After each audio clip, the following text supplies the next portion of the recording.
हमें पता भी नहीं चलता। इस प्रकार गुरुदेव सूक्ष्म, अति सूक्ष्म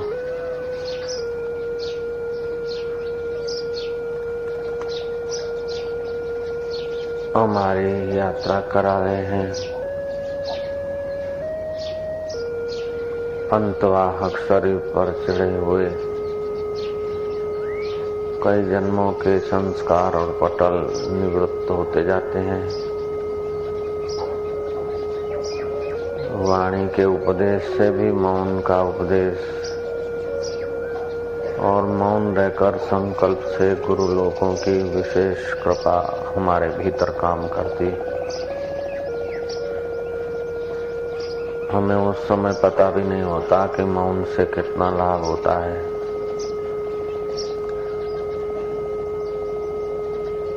और उन गुरुओं की सूक्ष्म कृपा कैसे काम करती है, उसका प्रारंभ में हम लोगों को पता भी नहीं होता। वो हजारों मील दूर होने पर भी काम करती है, नजदीक होने पर भी काम करती है। उनकी कृपा बोलने पर तो काम करती ही है, लेकिन मौन में भी जब होते हैं तो विशेष काम करती है। मौन के संकल्प की अपेक्षा बोलने का संकल्प कम सामर्थ्य वाला होता है। मौन की आत्मवृत्ति, मौन में बैठकर आत्माकार शांत होने की अपेक्षा बाहर के क्रियाकलाप छोटे हो जाते हैं।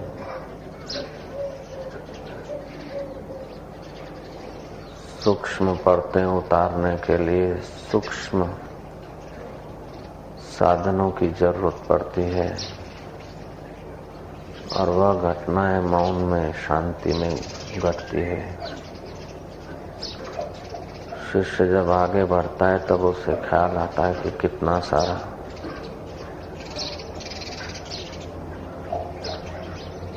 परिवर्तन हुआ।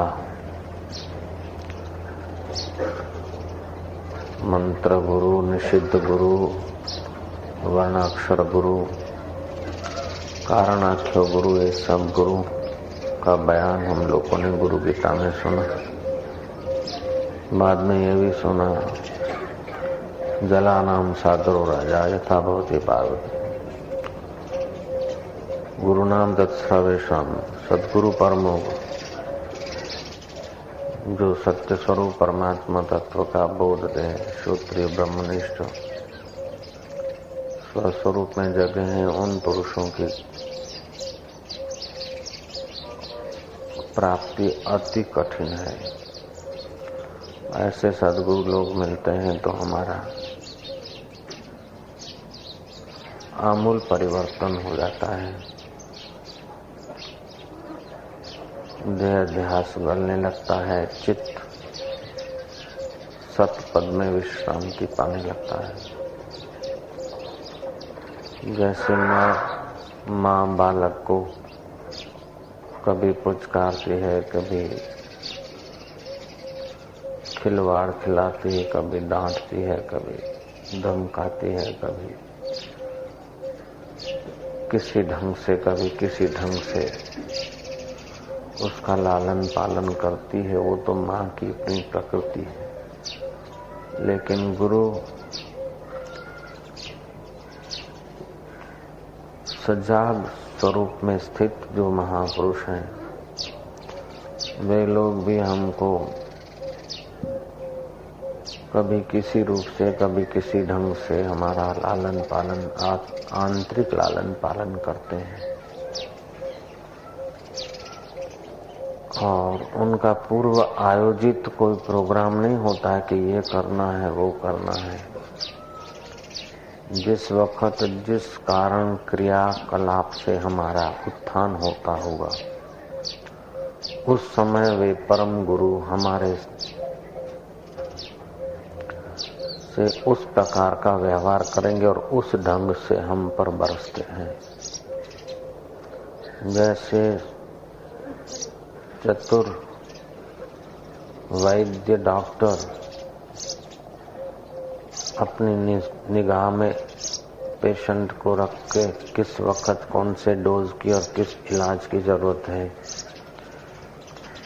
करते हैं, ऐसे ही हमारे आंतरिक स्वास्थ्य प्राप्ति के लिए बाहर की तंदुरुस्ती बिगड़ती तो दवाई, गोलियां, इंजेक्शन, ऑक्सीजन, ऑपरेशन आदि करना पड़ता है। लेकिन भीतर की जो सदियों की पुरानी लड़थड़ाती तंदुरुस्ती है,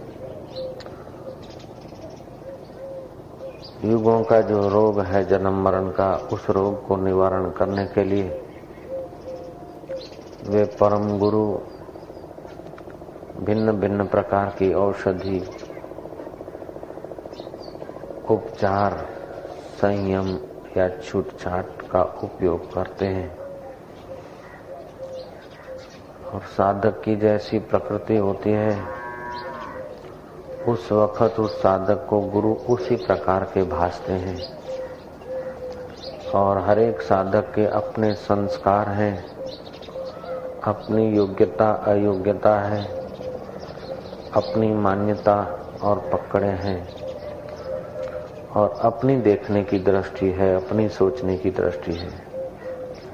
हर साधक को अपने सद्गुरु के प्रति अपने ढंग का आदर, मूल्य, अहोभाव अथवा लड़थड़ाती श्रद्धा आदि हुआ करते हैं। साधक जब प्रारंभ ऐसे ब्रह्मवेताओं के श्री चरणों में आता है, उस समय जो उनको देखता है और उनकी योग्यता मापता है, वो अपने ढंग की होती है, छोटी सी। साधक ज्यों-ज्यों संतत्व के नजीक जाता है, ज्यों-ज्यों साधक पर सद्गुरुओं की कृपा बरसती है, सूक्ष्म परिवर्तन होते रहते हैं। और ज्यों-ज्यों बुद्धि साधक की शुद्ध करते हैं गुरुदेव, ज्यों-ज्यों साधक का अंतःकरण शांत होता है, ज्यों-ज्यों साधक के तन और मन के विकार क्षीण होने लगते हैं, त्यों उसकी बुद्धि शुद्ध होती है और त्यों ही सतगुरु का महत्व वो समझता जाता है।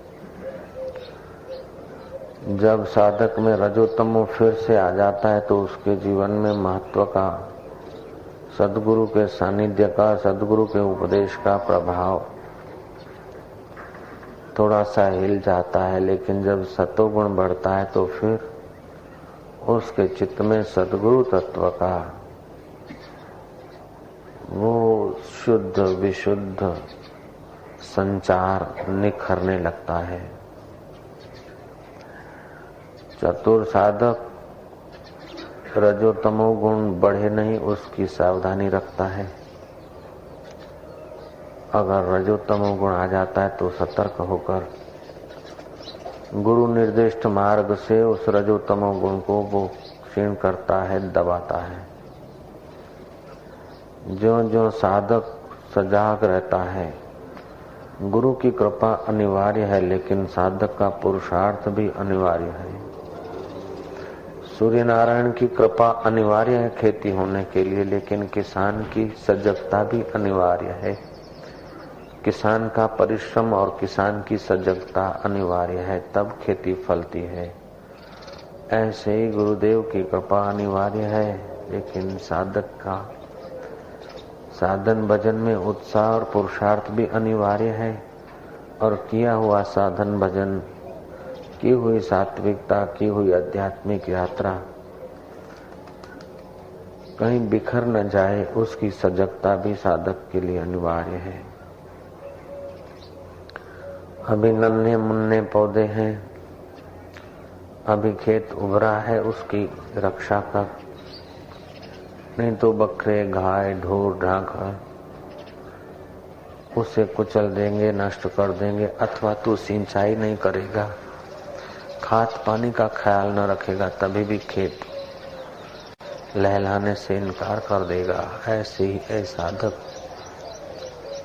तू अपने दिल के खेत में ब्रह्म विद्या की सिंचाई करता रहना, जिससे आत्मज्ञान का फल लगे। और ये सिंचाई तब तक तू करता रहना, बाढ़ तब तक बनाता रहना, सजगता से बाढ़ की निगरानी करते रहना, जब तक तुझे वो अमृत पद की प्राप्ति न हो। ये संसार कंटीला मार्ग है। जैसा हरा खेत होते ही ढोर ढांखड़ आ जाते हैं, छोटे मोटे जीवाणु भी आ जाते हैं, किसान फिर दवाइयां छांटता है। अकेली दवाइयों से भी खेत की रक्षा नहीं होती, साथ में बाढ़ को भी सुरक्षित करता है, मजबूत करता है। बाढ़ और दवाइयों से भी पर्याप्त काम नहीं होता है, खेत को पानी भी देता है और खाद आदि भी देता है। 4 पैसे का अनाज पाने के लिए वो सब प्रकार की सावधानी रखता है। ऐ साधक, विश्वनीयता को पाने के लिए तू भी सावधान रहना भैया। जगतनीयता को पाने के लिए तू भी सावधान रहना।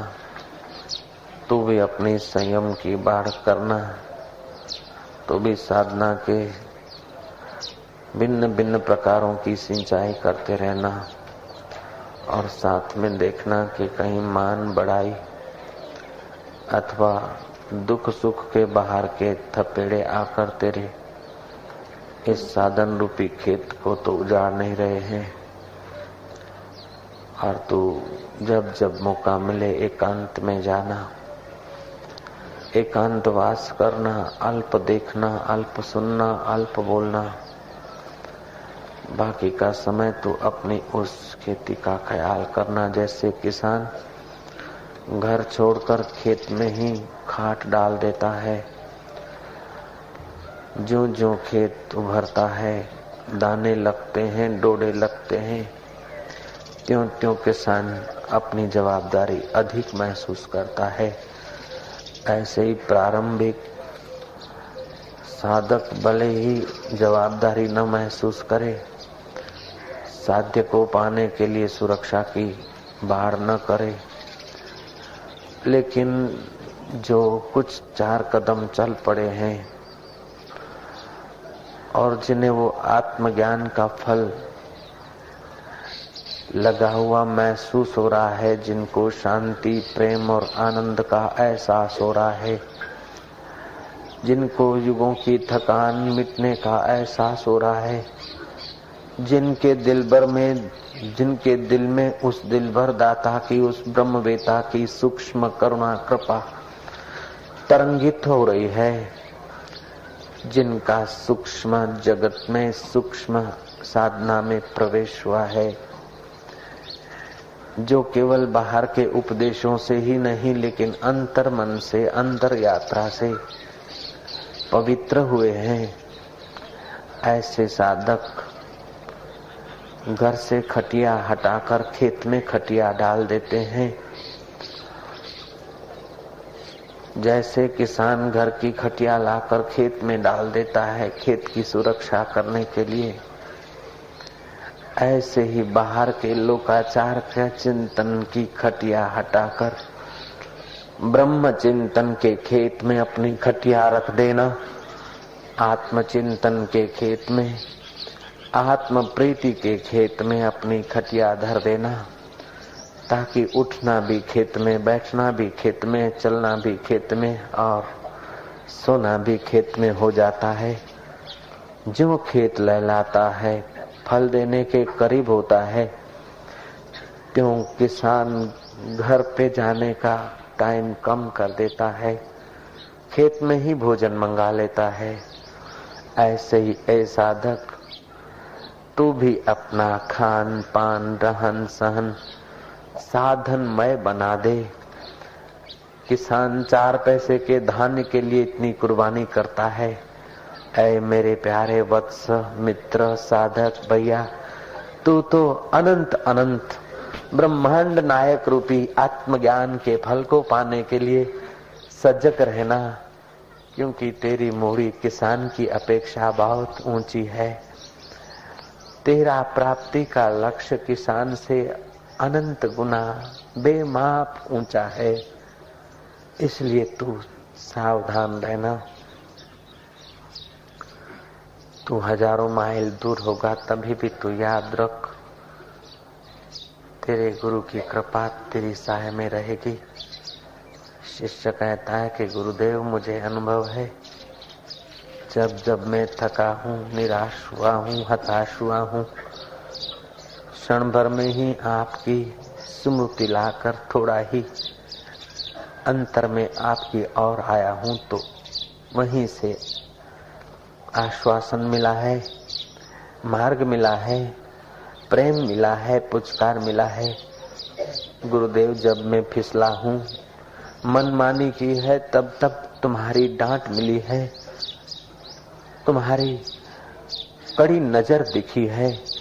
और जब जब मैं तुम्हारी करुणा कृपा के अनुकूल चला हूँ, तब वे ही कड़ी नजर मीठी मधुर नजर हुई है।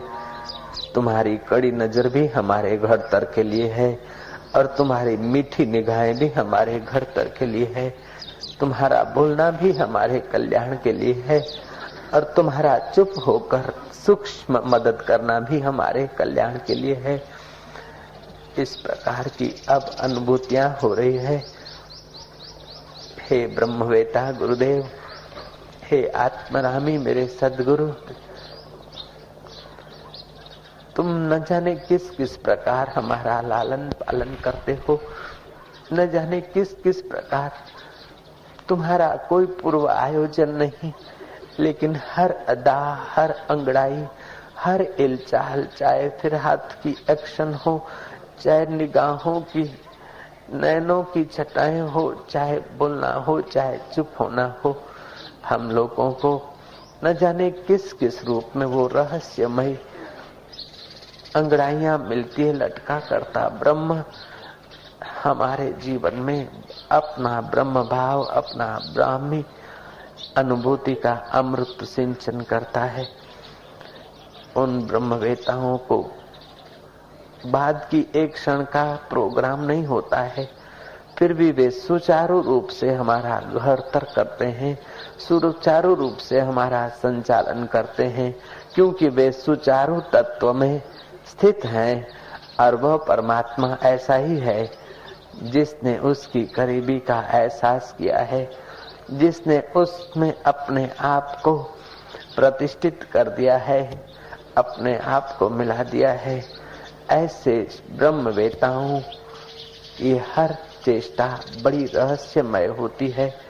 प्रारंभ में हम समझे चाहे न समझे, हम पा सकें, हजम कर सकें चाहे न कर सकें, लेकिन उनकी हर चेष्टा बड़ी रहस्यमय होती है। छोटी सी छोटी उनकी चलने फिरने, बोलने, खाने पीने, देखने के ढंग की भी चेष्टा हमारे लिए नितांत कल्याणकारी और घड़तर स्वरूप होती है।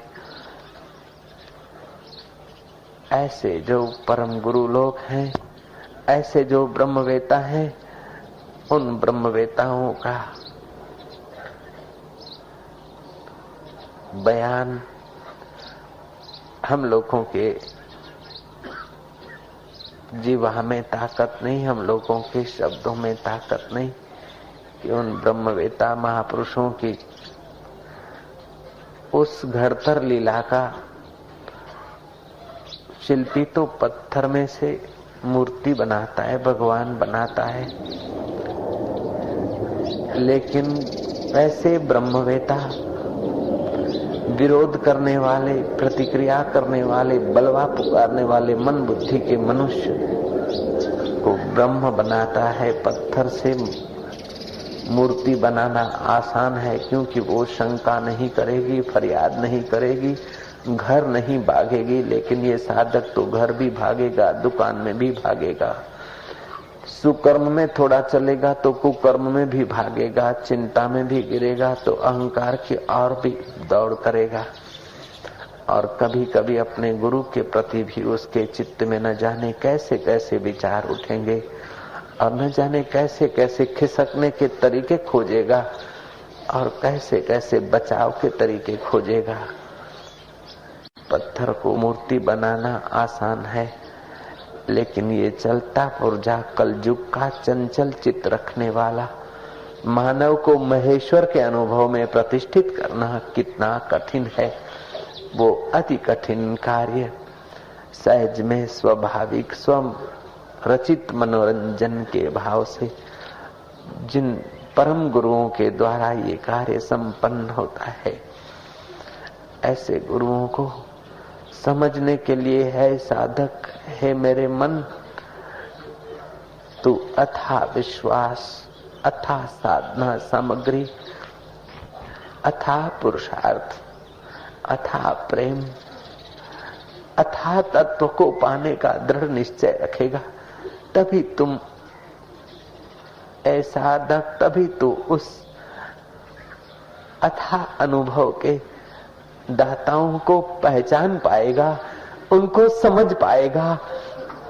जितना जितना तू परमात्मा के लिए लालायित रहेगा, उतना उतना तू परमात्मा के प्यारों को पहचान पाएगा, उतना उतना तू परमात्मा के प्यारों के निकट हो पाएगा। हे मित्र, हे भैया, हे वत्स, जो विकारों के प्यारे हैं, जो परिवर्तित पदार्थों के प्यारे हैं, उनके प्रभाव से तू बचना। जो परमात्मा के प्यारे हैं और जो तुझे परमात्मा में प्रतिष्ठित होकर ही चैन की नींद लेना चाहते हैं, जो तुझे परमात्मा पद में विश्राम कराने के लिए तत्पर हैं, तू उनको सहयोग करना। तू हानाकानी मत करना, तू इनकार मत करना, तू फरियाद मत करना, तू छटकने के इलाज मत करना, तू फिसलने की अपनी पुरानी आदत को मत पकड़ना। हे मेरे साधक, हे भैया, जीवन तेरा कितना कीमती है वो ब्रह्मवेता जानते हैं, और तू कितना तुच्छ चीजों में गिर रहा है वो भी वे जानते हैं। जैसे नन्हा मुन्ना बालक अपनी विष्ठा में खेलता है और सुख मानता है, अंगारों को पकड़ने के लिए लालायित होता है, बिच्छू और सांप से खेलने को लालायित होता है, उस अबोध बच्चे को पता ही नहीं कि अभी उनके विषिले डंक तुझे त्राहिमाम करा देंगे। अभी उन विषय विकारों के डंक और अभी वो मल मूत्र विष्ठा में तू खेलने को लालायित हो रहा है, वो तुझे बीमार कर देंगे बेटे, तेरे दिल की तंदुरुस्ती को बिगाड़ देंगे बच्चे। अंगारों से तू खेलने को जा रहा है लाला, तू तो मक्खन मिश्री खाने को आया है, मिट्टी में खेलने को नहीं आया, गोबर में खेलने को तू नहीं आया। हजारों 84 लाख जन्मों तक तू लाला खेला है इन गोबरों में, इन कंकड़ पत्थरों में, इन पति और पत्नी के तुच्छ विकारी संबंधों में तू खेला है। तू बकरा बना है, कई बार तू तुच्छ बकरियों की पीछे घुमा है। तूने न जाने कितने कितने जन्मों में हल्के खेल खेले हैं। अब तो तू लाला के साथ खेल, अभी तो तू राम के साथ खेल, अभी तो तू शिव की नहीं समाधि होकर स्व के साथ खेल।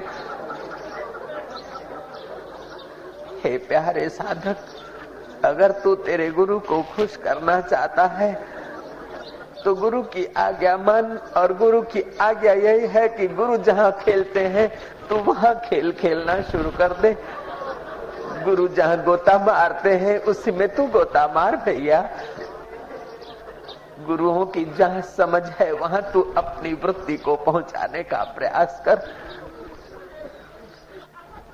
इस नश्वर खिलौनों को पकड़कर सुख मनाएगा, कब तक अंगारों की ओर तू भागेगा। करुणामयी माँ जैसे समझाती है, बच्चा रुक जाता है, माँ इधर उधर हो जाती है और बच्चा फिर अंगारों की ओर जाता है और छू लेता है। चमकते अंगारों को खिलौना समझकर छू लेता है और त्राहिमाम पुकारता है। फिर उसकी माँ को कितना दुख होता है। उस समय उस बालक को पता नहीं, लेकिन माँ थप्पड़ मार देती है। उसकी थप्पड़ मारना भी करुणा से भरी है, उसका कान पकड़ना भी करुणा से भरा है, उसका हाथ पैर बांधकर सजा देना भी प्यार से और करुणा से ही प्रेरित है। ऐ साधक तो जब गलत रास्ते जाता है, उन अंगारों और कंटकों में तुम कदम रखता है, तो गुरु रूपी माता पिता तुझे कड़ी आंख दिखाते होंगे, तू एहसास भी करता होगा गुरु रूठ गए हैं, नाराज हो गए हैं, पहले जैसे नहीं है, ऐसा तुझे लगेगा। लेकिन तू गौर से देखेगा कि तू पहले जैसा नहीं रहा, तू अंगारों की ओर गया, तू बिच्छू की ओर गया, तू सर्पों की ओर गया, उसलिए वो तुझे पहले जैसे नहीं भासते हैं। तू शंका कुशंका में गया, तू अपनी अल्पमति से ब्रह्मवेताओं गुरुओं को तोलने का दुस्साहस करने को गया, उसलिए उन्होंने तुझे कड़ी आंख दिखाई है। वो कड़ी आंख भी तेरी कल्याण के लिए है, कड़ी आंख भी करुणा से भरी है, कड़ी आंख भी कृपा से भरी है, कड़ी आंख भी प्रेम से भरी है, कड़ी आंख भी पुकार से भरी है कि तू चल चल, तू ऐसा मत कर, आगे चल, रुक मत, आगे चल, गिर मत, सावधान हो, फिसल मत, साहस कर, गद्दार मत हो, तू सावधान हो, कृतघ्न मत हो, तू कृतज्ञ हो। इस प्रकार की उन आंखों से झलकती हुई ज्योत को तू समझा कर, गुरु नाराज है ऐसा करके तू फरियाद मत कर, दुखी होकर तू संसार के कचरे में अधिक मत कूदना। गुरु नाराज है तो उसे रिझाने का एक ही तरीका है कि तू फिर जहां भी हो, घर में हो, मंदिर में हो, अरण्य में हो, जहां भी हो, तू फिर ध्यान शुरू कर दे, फिर परमात्मा को प्यार करना शुरू कर दे, तू फिर गुरुओं के अनुभव में डूबना शुरू कर दे। वो कड़ी आंख दिखती हुई गुरु की गर्म आंख दिखती तेरे को उसी क्षण शीतल मिलेगी। रूठे हुए गुरु उसी क्षण तुझ पर प्रसन्न हुए तुझे दिखेंगे, दूसरी क्षण वे तुझ पर बरसते हुए दिखेंगे। वे तुझ पर बरसते ही रहे। अगर तू ऐसा होना चाहता है तो तू भी उनके अनुभव में मिटता जा, तू भी अपनी खटिया खेत में रखता जा, तू भी अपना समय खेत में बिताता जा, क्योंकि तेरा खेत लहला रहा है, गुरुओं को दिखता है तेरे खेत में बुआई हुई है, सिंचाई हुई है और कुछ हरा भरा भी हुआ है। जैसे किसान का बेटा खेत को देखने जाए और खेत न देखे, खेत में गधे घुस जाए और बाप देखे तो बाप को कितनी नाराजी होती है, खेत में गाय भैंस घुस जाए तो बाप को कितनी नाराजी होती है। ऐसे ही ऐ साधक तेरी साधना रूपी खेत में तू अहंकार और वासना रूपी गधे गधियों को मत घुसने देना,